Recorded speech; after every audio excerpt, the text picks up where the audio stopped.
Put the gun down. I saw you with the box. What was in the box? I love David Fincher, the director of iconic music videos, the best film of the 21st century, $1 billion. and the TV show that popularized binge watching. His desaturated, monochromatic visuals have become legend. His works are timeless. He's one of the rare directors whose films have been burned into our minds. Blind Takes is diving into the world of David Fincher.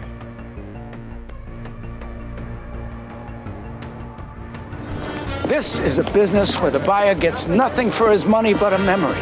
What he bought still belongs to the man who sold it.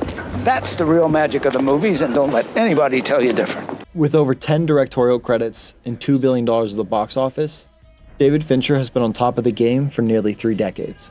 His films are iconic and instantly recognizable. Let's explore the 3 main tenets that characterize Fincher's films: an iconic use of color, an obsessive attention to detail, and musical scores that bring you inside the character's mind. The first thing you notice about Fincher's work is the color of the world he's building. Every color plays a major role in creating the cinematic environment Fincher lives in. The typical David Fincher color palette isn't very colorful. Fincher typically strays away from bright or saturated colors for something more subtle. Beyond a simple aesthetic choice, there's storytelling value within the color palette. He's creating an immersive world with his color choices. Fincher matches the visual tones of the film with the color palette he chooses.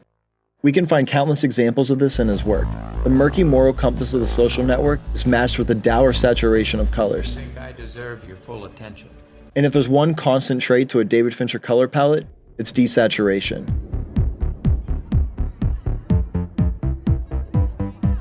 Seven especially nails this aspect.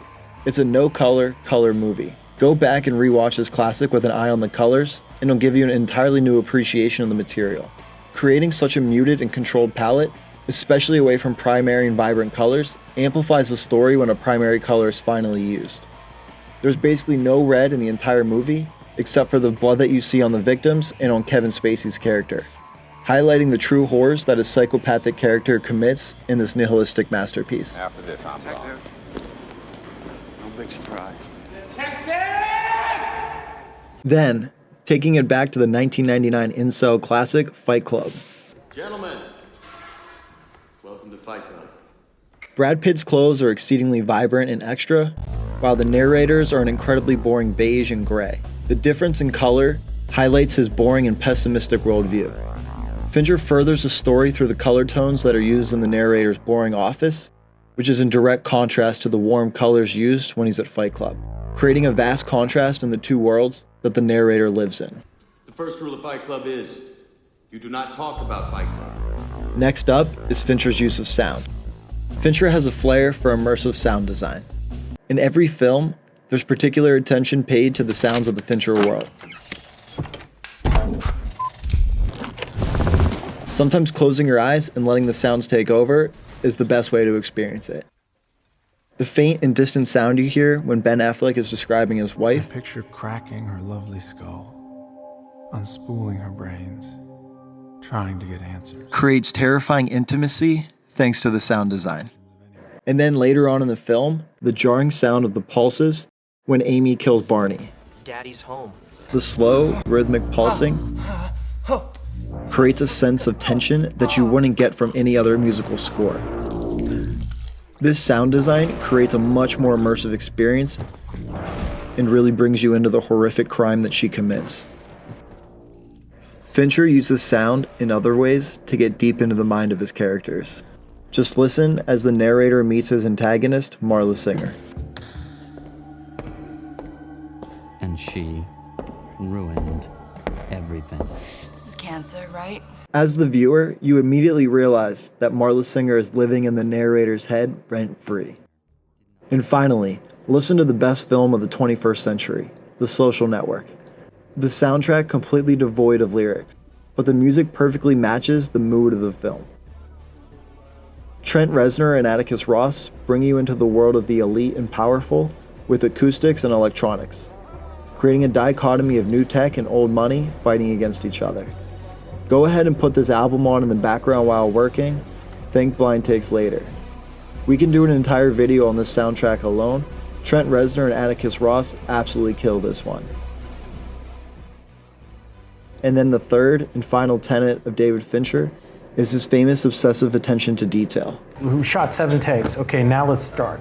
This is what truly separates him from his peers. The only Starbucks cup that you will see in his feature films are intentional and purposeful critiques of modern consumption. His obsession with his characters and the world he is showing you is truly unique, famous for reshoot after reshoot. Again, and faster on the... Faster. Good. Once again.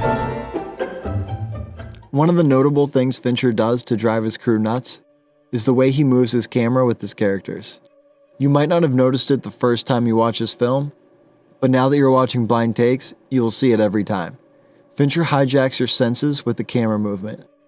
A quick pan, a tilt here, a tracking shot there, and you are magnetically drawn into the scene.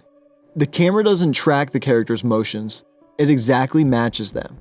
Fincher strategically matches the velocity and direction of the moving subject. The magic of his camera tracking isn't that it's close, it's that it's perfect. Despite a reputation of creating impersonal or cold films, his shots are a lock-in on the characters. Even the smallest change in the character's body warrants a camera change. It unmistakably immerses you in the story and its characters. Nobody takes this more seriously than Fincher. He is driven to deliver the best possible viewer experience that he can.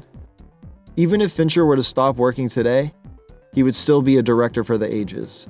Someone who helped push forward what was possible in terms of storytelling and world building through cinematography. His use of color, attention to detail, music, create an immersive world for us to enter into when we watch his work, and we should all be grateful for the work he has made. A true entertainer, and there's still so much to explore that we haven't touched on today. The Game, Mank, and House of Cards, all of this is for another Blind Takes. Go back and rewatch his old work, you won't be disappointed. Thanks for watching Blind Takes. Don't forget to smash that like button.